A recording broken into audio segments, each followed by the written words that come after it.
الحمدللہ کہ ہماری معرفت رمضان سیریز سے لوگوں کو فائدہ پہنچ رہا ہے اور اصلاح ہو رہی ہے۔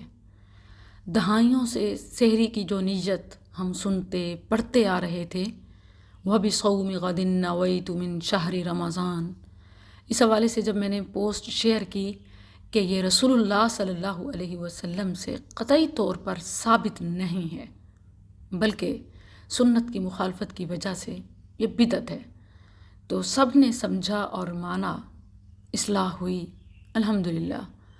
اس کے ساتھ یہ ریکویسٹ بہت آئی کہ وہ افطاری کی دعا جو عام طور پر بہت مشہور ہے اور ہم پڑھتے ہیں، اللہم انی لک صمت وبک آمنت وعلیک توکلت وعلی رزقک افطرت، کیا یہ مسنون دعا ہے یا ایسے ہی بطور دعا اور افطار رائج ہو گئی اور ہم سنت سمجھ کر اس پر قائم ہیں؟ اور اگر یہ افطار کی دعا نہیں تو مسنون طریقہ پھر کیا ہے یا کون سی دعا ہے؟ سب سے پہلے میں اس دعا کی حقیقت آپ کو بتاؤں۔ آپ دیکھیں کہ اس کے 4 الفاظ ہیں، اللہم انی لک صمت وبک آمنت وعلیک توکلت وعلی رزقک افطرت، اور ہو سکتا ہے کہ کہیں تبدیلی کے ساتھ بھی ہوں الفاظ۔ بہرحال جو پہلے 2 الفاظ ہیں یہ سنن ابو داؤد حدیث نمبر 2358 میں ہے، یعنی اللہم انی لک صمت وبک آمنت، یہ آیا تو ہے لیکن یہ حدیث ضعیف ہے، یعنی رسول اللہ صلی اللہ علیہ وسلم سے مستند ثابت نہیں ہے۔ شیخ البانی رحمہ اللہ جو بہت بڑے محدث تھے، انہوں نے اسے ضعیف قرار دیا ہے، جبکہ اس کے بعد والے جو الفاظ ہیں وہ تو بالکل ثابت ہی نہیں ہیں اور ایسے ہی ایڈ کر دیے گئے۔ اور اب دیکھیں کہ یہ زبان پر ایسے عام ہیں کہ بچہ بچہ بھی جانتا اور پڑھتا ہے، مگر اس کے برعکس جو صحیح مستند طور پر دعا ثابت ہے اس کا کسی کو علم ہی نہیں، الا ماشاء اللہ۔ وہ صحیح مستند دعا کون سی ہے اور رسول اللہ صلی اللہ علیہ وسلم کس وقت پڑھا کرتے تھے، وہ میں آپ کو بتاتی ہوں۔ لیکن ایک ریکویسٹ کروں گی کہ ہر مشہور بات کو صحیح نہ سمجھ لیا کریں۔ کسی بات کا مشہور ہونا صحیح ہونے کی دلیل نہیں ہوتا، بلکہ اکثر عام اور مشہور باتیں غلط ہوتی ہیں۔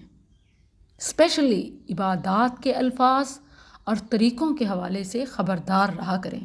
مستند اور صحیح احادیث کو سیکھیں، یاد کریں اور عمل کریں، آگے پہنچائیں۔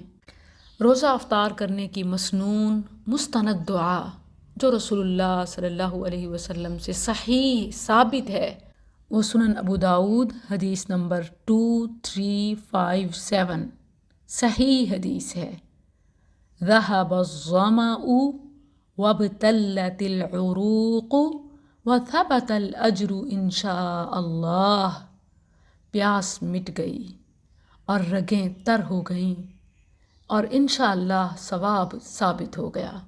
یاد رہے کہ کھانا کھانے سے پہلے جیسے عام طور پر بسم اللہ مسنون مشروع ہے، ایسے ہی افطار بھی بسم اللہ کے ساتھ ہے، یعنی ایسے نہیں کہ آپ پہلے یہ دعا پڑھیں اور پھر افطار کریں، بلکہ پہلے بسم اللہ سے افطار کریں، کھجور، پانی یا جو کچھ بھی میسر ہے اس سے روزہ افطار کریں اور پھر یہ دعا پڑھیں۔ اور مسنون یہ بھی ہے کہ آپ افطار کے وقت ہی بہت سارا کھانا ایک ہی دفعہ پیٹ میں نہ ڈالیں۔ اس حوالے سے کئی احادیث ہیں۔ آپ صلی اللہ علیہ وسلم نے فرمایا کہ مومن ایک آنت سے کھاتا ہے، یعنی پورشنز میں تھوڑا تھوڑا کر کے، اور اسی طرح فرمایا کہ مومن بھوک ہونے کے باوجود کھانا چھوڑ دیتا ہے، ابھی بھوک باقی ہو تو کھانا چھوڑ دیں۔ بہتر ہے کہ کھجور، پانی یا جو کچھ چھوٹا سا تھوڑا سا میسر ہے وہ کھائیں اور یہ دعا پڑھیں، پھر نماز مغرب کے بعد جو کھانا چاہیں کھا سکتے ہیں۔ سنن ترمذی حدیث نمبر 632 ہے۔ انس بن مالک رضی اللہ عنہ بیان کرتے ہیں کہ نبی صلی اللہ علیہ وسلم چند ایک تازہ کھجور پر افطار کیا کرتے تھے، اور اگر تازہ میسر نہ ہوتیں تو جو کھجوریں ہوتیں انہی سے افطار کرتے، اور اگر کھجوریں بھی نہ ملتیں تو پھر چند گھونٹ پانی پی کر افطاری کر لیا کرتے تھے۔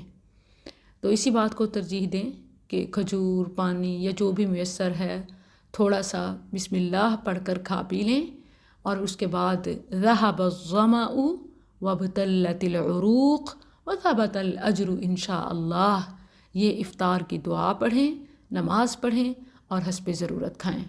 افطار کے وقت ایک اور جو ہم سنت سے لا علمی کی بنا پر غلطی کرتے ہیں وہ یہ کہ اذان مکمل ہونے تک آخری لفظ تک دعائیں کرتے جاتے ہیں، اور پھر کہیں جا کر منہ پر ہاتھ پھیر کے اور چہرہ پونچھ کر کھانا پینا شروع کرتے ہیں، یعنی روزہ افطار کرتے ہیں۔ اس میں کوئی شک نہیں ہے کہ افطاری کا وقت قبولیت کا وقت ہے، مگر وہ عصر کے بعد سے شروع ہو جاتا ہے، اور چاہیے کہ جیسے ہی سورج غروب ہو، جیسے ہی اذان کا وقت ہو، آپ افطار کر لیں۔ سنت طریقہ یہی ہے کہ انسان افطاری میں جلدی کرے۔ سہل بن سعد رضی اللہ عنہ سے مروی متفق علیہ حدیث ہے، رسول اللہ صلی اللہ علیہ وسلم نے فرمایا، لوگ جب تک افطاری میں جلدی کرتے رہیں گے ان میں خیر موجود رہے گی۔ ہم دعائیں بھی تو خیر حاصل کرنے کے لیے مانگتے ہیں، وہی خیر سنت پر یوں عمل کر کے بن مانگے عطا ہو جائے، حاصل ہو جائے، تو کیوں نہ سنت کو ترجیح دیں۔ افطاری بنانے اور گھروں کے کام کاج رمضان میں خاص طور پر شارٹ کر لیں، مختصر رکھیں، اور ذکر و اذکار اور دعا کے لیے وقت نکالیں، مگر افطار میں تاخیر ہرگز نہ کریں، سنت کے مطابق افطار کریں۔ اللہ سبحانہ و تعالیٰ آپ کے قیام، صیام اور رمضان کی تمام عبادات اور ساری زندگی میں